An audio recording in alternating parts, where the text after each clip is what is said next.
Hi guys, എല്ലാവർക്കും drama ടെയിലിൻ്റെ പുതിയൊരു എപ്പിസോഡിലേക്ക് സ്വാഗതം. എപ്പിസോഡ് തുടങ്ങുന്നത് ഒരു ഫ്ലാഷ് ബാക്ക് കാണിച്ചുകൊണ്ടാണ്. 3 വർഷം മുമ്പ്, അതായത് അവരുടെ വിവാഹ ദിവസം. അവരങ്ങനെ വീട്ടിലെത്തിയതിനു ശേഷം സയോൻ ഫ്രിഡ്ജിൽ നിന്ന് വെള്ളമൊക്കെ കുടിച്ച് അവൻ റൂമിലേക്ക് പോകുന്നു. എന്താ ചെയ്യേണ്ടതെന്ന് അറിയാതെ നിൽക്കുന്ന ഹീജു ഫ്രഷായി ഒരു റൂമിലേക്ക് കയറി ചെല്ലുന്നു. ഇത് തന്നെയാണോ എൻ്റെ റൂം എന്നൊക്കെ നോക്കി അന്താളിച്ച് നിൽക്കുന്ന ഹീജുവിൻ്റെ ഫോണിലേക്ക് കൃത്യം 10 മണിയാകുമ്പോൾ സയോൻ്റെ മെസ്സേജ് വരുന്നു. ഇനി മുതൽ ആ റൂം നിനക്കുള്ളതാണ്, ഞാൻ അടുത്തുള്ള റൂമിൽ താമസിച്ചോളാം എന്നായിരുന്നു ആ മെസ്സേജിൽ എന്നും പറഞ്ഞ് സയോൻ തൻ്റെ ബെഡിൽ കിടക്കുന്നു. അടുത്ത ദിവസം രാവിലെ സയോൻ ഓഫീസിലേക്ക് ഇറങ്ങുമ്പോൾ ഹീജു അവന് വേണ്ടി ബ്രേക്ക്ഫാസ്റ്റ് തയ്യാറാക്കുന്നത് കണ്ട്, നീ എൻ്റെ ടെക്സ്റ്റ് കണ്ടില്ലായിരുന്നോ, എനിക്ക് വേണ്ടി ഒന്നും ചെയ്യേണ്ട ആവശ്യമില്ല എന്നും പറഞ്ഞ് അവൻ അവിടുന്ന് പോകുന്നു. ആ പോയ സയോൻ അതേപടി തിരിച്ചു വന്ന് സങ്കടപ്പെട്ടിരിക്കുന്ന ഹീജുവിനോട്, നീ ഈ മാരേജിൽ ഹാപ്പിയാണോ, ഇനി നിനക്ക് എന്നോട് ദേഷ്യമില്ല എന്നുണ്ടെങ്കിൽ എന്തുകൊണ്ട് നമുക്ക് പതുക്കെ സ്നേഹിച്ചു തുടങ്ങിക്കൂടാ എന്ന് സയോൻ ചോദിക്കുമ്പോൾ ഹീജു യെസ് എന്ന് തലയാട്ടുന്നു. ആക്ച്വലി അന്ന് സയോൻ അങ്ങനെ ചോദിച്ചിരുന്നില്ല, അങ്ങനെ ചോദിച്ചിരുന്നെങ്കിൽ എന്ന് സയോൻ ആലോചിക്കുന്നതാണ് ഇപ്പം നമ്മൾ കണ്ടത്. അങ്ങനെ ആക്സിഡന്റ് നടന്ന സ്ഥലത്ത് സയോനും പോലീസുകാർ നിൽക്കുമ്പോഴാണ് ഹീജുവിൻ്റെ അച്ഛനും അമ്മയും ഇനയും എല്ലാവരും അവിടേക്ക് എത്തുന്നത്. ചെറുപ്പത്തിൽ ആ കിഡ്നാപ്പറെ കൊല്ലാത്തതിന്റെ പേരിൽ സയോന്റെ അച്ഛനും ഹീജുവിന്റെ അച്ഛനും അവിടെ നിന്ന് അടിയുണ്ടാക്കുമ്പോഴാണ് ഇന പറയുന്നത്, ഈ സമയത്തും നിങ്ങൾക്ക് അടിയുണ്ടാക്കാനാണ് നേരം, ഹീജുവിനെ കണ്ടുപിടിക്കേണ്ടതെന്ന്. അപ്പോഴാണ് സയോൻ ഒരു കാര്യം ശ്രദ്ധിക്കുന്നത്, അവിടേക്ക് അവന്റെ അമ്മ മാത്രം വന്നിട്ടില്ല. അവർ ആ തീ പിടിച്ച സ്ഥലത്ത് ഫൂട്ടേജ് നോക്കുമ്പോഴും അവിടെയും സയോന്റെ അമ്മയെ കാണുന്നില്ല. അങ്ങനെ അവൻ അവൻ്റെ അമ്മയുടെ വീട്ടിൽ പോയി അവരുടെ കാർ സെർച്ച് ചെയ്യുമ്പോൾ അവരുടെ ഡാഷ് ക്യാമിലെ വീഡിയോസൊക്കെ ഓൾറെഡി ഡിലീറ്റ് ചെയ്തിരുന്നു. അവനങ്ങനെ ആ പോലീസ് ഓഫീസറെ വിളിച്ച് ആക്സിഡന്റ് നടന്ന സമയത്ത് അവൻ്റെ അമ്മ എവിടെ ഉണ്ടായിരുന്ന ലൊക്കേഷനൊക്കെ ട്രേസ് ചെയ്യാൻ പറഞ്ഞ് അവിടുന്ന് പോകുമ്പോഴാണ് കാർ ഓപ്പൺ ആയ സൗണ്ട് കേട്ട് അവൻ്റെ അമ്മ അവിടേക്ക് വരുന്നത്. നീ എന്താ ഇവിടെ ചെയ്യുന്നത് എന്ന് അവൻ്റെ അമ്മ ചോദിക്കുമ്പോൾ സയോൻ ദേഷ്യത്തിൽ അവരുടെ കൈ മുറുക്കെ പിടിച്ച്, നിങ്ങളൊന്നും കരഞ്ഞ ലക്ഷണം കാണുന്നില്ലല്ലോ, നിങ്ങൾക്ക് നിങ്ങളുടെ മകൻ എവിടെയാണെന്ന് അറിയണ്ടേ, നിങ്ങൾ ആക്സിഡന്റ് നടന്ന സ്ഥലത്തേക്കൊന്നും വന്നില്ലല്ലോ എന്ന് സയോൻ ചോദിക്കുമ്പോൾ അവൻ്റെ അമ്മ കൈ തട്ടി മാറ്റിക്കൊണ്ട്, ഞാൻ എന്തിനു വരണം, 20 വർഷം മുമ്പ് എൻ്റെ മകനെ ഫിഷിങ്ങിന് പോയപ്പോൾ അവിടെ അവനെ കാണാതായി എന്നാണ് നിന്റെ അച്ഛനോട് വന്ന് പറഞ്ഞിരുന്നത്. 20 വർഷം മുമ്പേ ഞാൻ ആ വേദന അനുഭവിച്ചു കഴിഞ്ഞതാണ്, ഞാൻ കരഞ്ഞു കഴിഞ്ഞതാണ്, ഇനി അത് അനുഭവിക്കുന്നത് നീയാണ് എന്നമ്മ അവനെ നോക്കി പറയുന്നു. ഈ സംഭവത്തെക്കുറിച്ച് ഈ ഒരു ന്യൂസ് റിപ്പോർട്ട് വായിച്ചുകൊണ്ടിരിക്കുകയാണ്. 4 ദിവസമായി ഹീജുവിന് വേണ്ടിയുള്ള തെരച്ചിൽ തുടരുകയാണെന്നും ഇതുവരെ ഹീജുവിനെ കണ്ടെത്താൻ സാധിച്ചിട്ടില്ല എന്നുമാണ് ന്യൂസിൽ വായിക്കുന്നത്. ന്യൂസ് വായിച്ചതിനു ശേഷം എങ്ങനെയെങ്കിലും അവളെ കണ്ടുപിടിക്കാൻ സഹായിക്കണമെന്ന് അവൾ എല്ലാവരോടും റിക്വസ്റ്റ് ചെയ്യുന്നു. യൂറിയും സാങ്വുവും കൂടി ആക്സിഡന്റ് നടന്ന സ്ഥലത്തേക്ക് പോയിക്കൊണ്ടിരിക്കുമ്പോൾ അവർ കാറിൽ വെച്ച് സാങ്വു അവരോട് ചോദിക്കുന്നു, ഹീജുവും സയോനും മാരേജ് ചെയ്ത കാര്യം ഞാൻ നിന്നോട് പറയാത്തതിൽ നിനക്ക് ദേഷ്യമില്ലേ എന്നും പറഞ്ഞ് അവൻ സോറി പറയുമ്പോൾ യൂറി, നീ എന്തിനാ സോറി പറയുന്നത്, എന്നോട് ഹീജു സോറി പറയണം, അവളെ കണ്ടുപിടിക്കട്ടെ, അവളെ കൊണ്ട് തന്നെ ഞാൻ സോറി പറയിപ്പിക്കും എന്നും പറഞ്ഞ് നിൽക്കുമ്പോഴാണ് സാങ്വു അവൾക്ക് സംസാരിക്കാൻ പറ്റും എന്ന കാര്യം കൂടി യൂറിയോട് പറയുന്നു. ഇത് കേട്ട് ഷോക്കായ യൂറി, നമുക്ക് എത്രയും പെട്ടെന്ന് ഹീജുവിനെ കണ്ടുപിടിക്കണം, എനിക്ക് അവളുടെ സൗണ്ട് കേൾക്കണം എന്ന് പറഞ്ഞുകൊണ്ട് അവര് ആ സ്ഥലത്തേക്ക് പോകുന്നു. അവിടെ ഹീജുവിനെ തിരയാൻ വേണ്ടി അവിടെ എല്ലാ കൊളീഗ്സും എത്തിയിട്ടുണ്ട്. യൂറിയും സാങ്വും അവിടെ എത്തി സയോനെ കാണാത്തപ്പോൾ സയോൻ എവിടെ എന്ന് ചോദിക്കുമ്പോൾ കുറച്ചു മുമ്പ് പോലീസ് സ്റ്റേഷനിൽ നിന്നും കോൾ വന്നപ്പോൾ സയോൻ അങ്ങോട്ട് പോയതാണ് എന്ന് പറയുന്നു. സ്റ്റേഷനിൽ എത്തിയപ്പോൾ അവർക്ക് ഹീജുവിന് ഫോണൊക്കെ കളഞ്ഞു കിട്ടിയിട്ടുണ്ട്, പക്ഷേ ഹീജുവിനെ മാത്രം കിട്ടിയിട്ടില്ല. സെർച്ച് വാറന്റ് കിട്ടിയോ എന്ന് സയോൻ ചോദിക്കുമ്പോൾ ഇല്ല, അത് റിജക്റ്റ് ആയി, പ്രസിഡൻഷ്യൽ കാൻഡിഡേറ്റിന്റെ വൈഫ് ആയതുകൊണ്ട് നമുക്ക് വാറന്റ് കിട്ടാൻ പാടാണ് എന്ന് പോലീസ് ഓഫീസർ പറയുമ്പോൾ അവരൊരു പ്രൈം സസ്പെക്ട് കൂടിയാണ്, ഒന്നുകൂടി വാറന്റിന് അപ്ലൈ ചെയ്യും, നമുക്കത് കിട്ടും എന്ന് സയോൻ പറയുന്നു. ഇവിടെ സയോന്റെ അച്ഛൻ പ്രസ് കോൺഫറൻസ് വിളിച്ചു വരുത്തിയിരിക്കുകയാണ്. 20 വർഷം മുമ്പ് എൻ്റെ അച്ഛൻ എൻ്റെ മകനെ കൊണ്ട് ഫിഷിങ്ങിന് പോയപ്പോൾ അവിടെ വെച്ച് അവൻ മുങ്ങിപ്പോയതാണ്, ഞങ്ങൾ ഒരുപാട് തിരഞ്ഞിട്ടും അവൻ്റെ ബോഡി കിട്ടിയിട്ടില്ല, അവൻ്റെ മരണം ഞങ്ങൾക്ക് അക്സെപ്റ്റ് ചെയ്യാൻ പറ്റാത്തത് കൊണ്ടാണ് ഞങ്ങൾ അവൻ്റെ ഡെത്ത് രജിസ്റ്റർ ചെയ്യാത്തത്. പിന്നീട് ഒരു ദിവസം ആ ഫിഷിംഗ് സ്പോട്ടിൽ പോയപ്പോഴാണ് ഒരു പാരൻസ് ഒന്നുമില്ലാതെ ഒരു അനാഥ കുട്ടി, ഒരു പേരുമില്ലാത്ത ഒരു കുട്ടിയെ ഞങ്ങൾ കണ്ടുമുട്ടുന്നത്. ആ കുട്ടിക്ക് ഞങ്ങളുടെ മകൻ്റെ അതേ പ്രായമായിരുന്നു. അങ്ങനെ ഞങ്ങൾ ആ കുട്ടിയെ എടുത്തു വളർത്തി സയോൻ എന്ന് പേരിട്ടു എന്നൊക്കെയാണ് സയോൻ്റെ അച്ഛൻ മീഡിയയോട് പറയുന്നത്.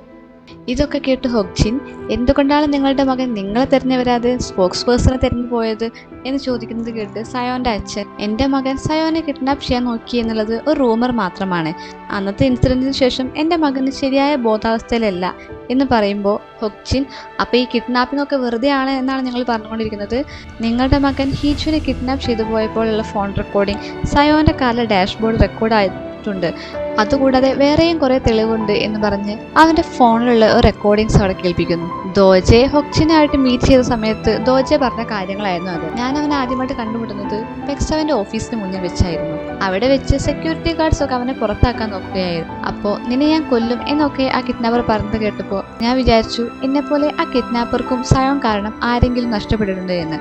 അങ്ങനെ ഞങ്ങൾ രണ്ടുപേരുടെയും ലക്ഷ്യം ഒന്നാണ് എന്ന് വിചാരിച്ചാണ് ഞാൻ അവനെ ഫോളോ ചെയ്തിരുന്നത്.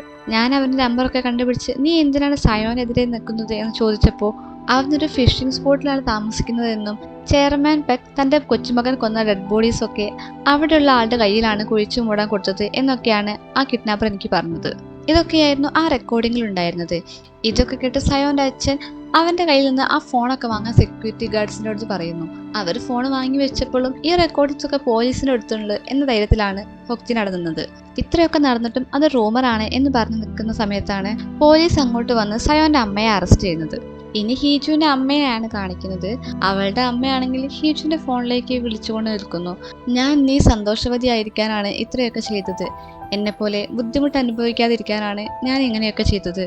പക്ഷെ ഒരിക്കൽ പോലും നീ ചിരിക്കുന്നത് ഞാൻ കണ്ടിട്ടില്ല എന്നൊക്കെ പറഞ്ഞ് അമ്മ കരയുകയാണ്. ഇത് കാണുമ്പോൾ നമുക്ക് മനസ്സിലാവുന്നത് ഹീജുവിന്റെ അമ്മയ്ക്ക് ഹീജുവിനോട് നല്ല സ്നേഹമുണ്ട് എന്നാണ്. ഹീജുവിന്റെ അമ്മ കരയുന്നതൊക്കെ ഇന പുറത്തു നിന്ന് കാണുന്നുണ്ടായിരുന്നു. ഇന അവളുടെ അച്ഛൻ്റെ അടുത്ത് വന്നിട്ട് അച്ഛൻ എന്തോ ഒന്നും പ്രതികരിക്കാത്തത്, ഇത്രയൊക്കെ നടന്നിട്ടും അച്ഛൻ എന്തോ ഒന്നും മിണ്ടാത്തത്, 20 വർഷം മുമ്പ് ആ പെക്കുമായിട്ട് നടന്ന കോൺട്രാക്ടിന്റെ ബേസിലാണോ അച്ഛനൊന്നും മിണ്ടാതിരിക്കുന്നത്? ഇനി അച്ഛനൊന്നും ചെയ്യുന്നില്ലെങ്കിൽ ഞാൻ തന്നെ എന്തെങ്കിലും ചെയ്യാം. എന്താ നടന്നതെന്ന് എല്ലാവരും അറിയട്ടെ. 20 വർഷം മുമ്പ് അച്ഛൻ്റെ സ്വന്തം മകനെ നഷ്ടമായില്ലേ?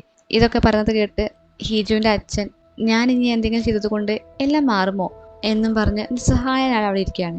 അപ്പോഴാണ് ഹീജുവിന്റെ അമ്മ വെപ്രാളത്തിൽ അവിടേക്ക് ഓടി വന്ന് സയോന്റെ അമ്മയെ അറസ്റ്റ് ചെയ്ത ന്യൂസ് കാണിച്ചുകൊണ്ട് ഇവരാരെയാണ് കൊന്നത് എന്നൊക്കെ ടെൻഷനോട് ചോദിക്കുന്നത്.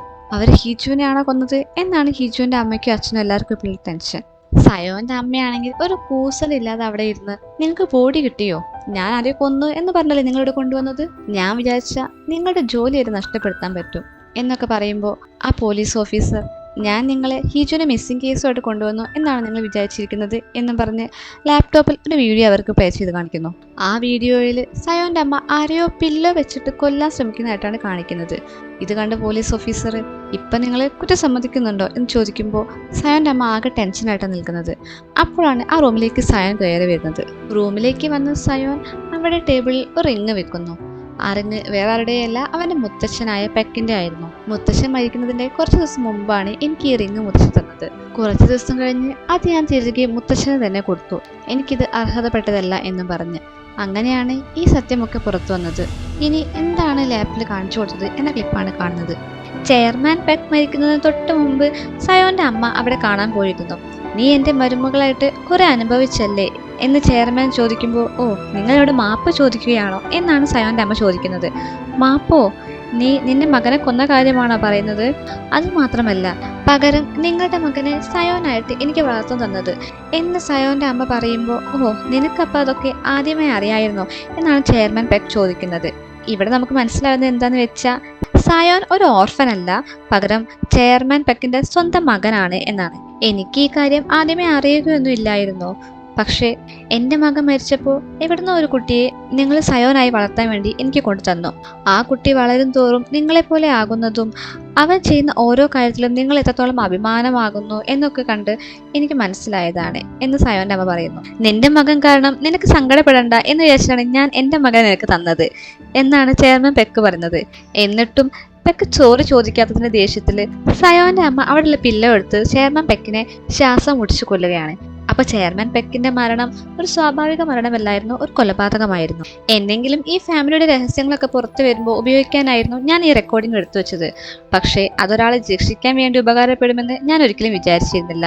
ഇതൊക്കെ പറഞ്ഞതിന് ശേഷം സയോൻ ഹീജു എവിടെയുള്ളത്, നിങ്ങൾ ഹീജുവിനെ എന്താ ചെയ്തത് എന്ന് ചോദിക്കുമ്പോൾ സയോന്റെ അമ്മ പറയുന്നത് നിനക്ക് അവളെ ജീവനോടെ വേണമെന്നല്ല ആഗ്രഹം, ഞാൻ അവളുടെ ജീവനോടെ വെക്കും എന്ന് നിനക്ക് തോന്നുന്നുണ്ടോ? ഞാൻ എന്തിനു വേണ്ടിയാണ് അവളെ ജീവനോടെ വെക്കുന്നത് എന്നാണ് സയോന്റെ അമ്മ ചോദിക്കുന്നത്. ഇനി ഹീജുവിന് ആക്സിഡന്റ് നടന്ന ആ ഫ്ലാഷ് ബാക്കിലേക്ക് പോകാം. സത്യത്തിൽ അവരുടെ കാർ ആക്സിഡന്റ് ആയിട്ട് കൊക്കയിലേക്ക് വീണിട്ടൊന്നും ഇല്ലായിരുന്നു. ആക്സിഡന്റ് ആയ സ്ഥലത്തേക്ക് സയോനും പോലീസും എല്ലാവരും എത്തുന്നതിന് മുമ്പ് തന്നെ സയോന്റെ അമ്മയുടെ അസിസ്റ്റന്റ് അവിടേക്ക് എത്തിയിരുന്നു. അവരാണ് ആ കിഡ്നാപ്പറെ എടുത്ത് കാറിലേക്ക് മാറ്റിയത്.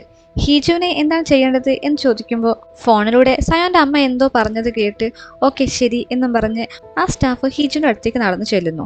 പിന്നീട് അമ്മ ചോദിച്ച ചോദ്യത്തിന് സയോൻ ഉത്തരം പറഞ്ഞതാണ് കാണിക്കുന്നത്. ഇതൊക്കെ കേട്ട് സയോൻ നിങ്ങൾ എന്തായാലും ഒരിക്കലും അങ്ങനെ ചെയ്യില്ല, കാരണം നിങ്ങൾ എന്നോട് പറഞ്ഞത് എന്താ, നിങ്ങളുടെ മോൻ ജീവിച്ചിരിപ്പുണ്ടോ മരിച്ചോ എന്നറിയാതെ നെഞ്ചുപൊട്ടി കുറെ കാലം കരഞ്ഞു നടന്നു എന്നല്ലേ. ഇനി അത് എൻ്റെ അവസരമാണ് എന്നല്ലേ നിങ്ങൾ എന്നോട് പറഞ്ഞത്?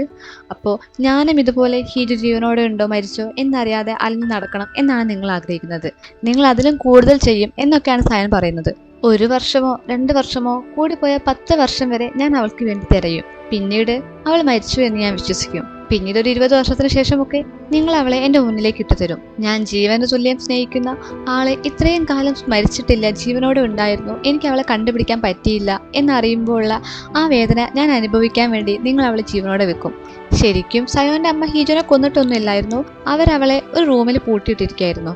ദിവസങ്ങളായി ഹീജു ഭക്ഷണമൊന്നും കഴിക്കാഞ്ഞിട്ട്, നീ എന്താ ഫുഡൊന്നും കഴിക്കാത്തത്, എനിക്ക് വേണമെങ്കിൽ നിന്നെ അപ്പളേ കൊല്ലാമായിരുന്നു, പക്ഷെ ഞാൻ ജീവനോട് നിന്നെ വെച്ചു എന്ന് പറയുന്നത് കേട്ട് ഹീജു സയോൻ പറഞ്ഞ അതേ ഡയലോഗാണ് പറയുന്നത്.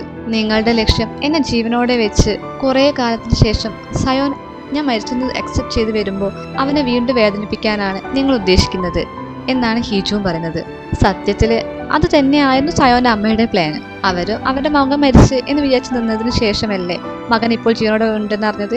അതേ വേദന സയോന് കൊടുക്കാനായിരുന്നു അവന്റെ അമ്മയുടെ പ്ലാനും. ഇത് പറഞ്ഞുകൊണ്ട് നിൽക്കുമ്പോഴാണ് പോലീസ് ഓഫീസർ അവിടേക്ക് ഓടി വന്ന് ഹീജു എവിടെ ഉള്ളതെന്ന് ഞങ്ങൾ കണ്ടുപിടിച്ചു എന്ന് പറയുന്നത്. ഇതേ സമയം ആ മാൻഷനിൽ സയോന്റെ അമ്മയുടെ സെക്രട്ടറിയായ മിൻ ഫോണിൽ സയോന്റെ അമ്മയെ അറസ്റ്റ് ചെയ്ത് ന്യൂസ് കണ്ടിരിക്കുകയാണ്.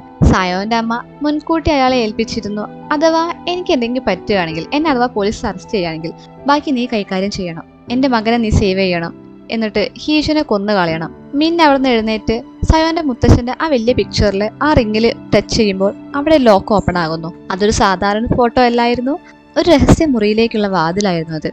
അങ്ങനെ മിൻ താഴെ എത്തുമ്പോൾ അവിടെ 2 റൂം കാണുന്നുണ്ട്. ഒരു റൂം തുറന്നു പോകുമ്പോൾ അവിടെ ഹീജു ബോധം കെട്ടി കിടക്കുന്നതാണ് കാണുന്നത്.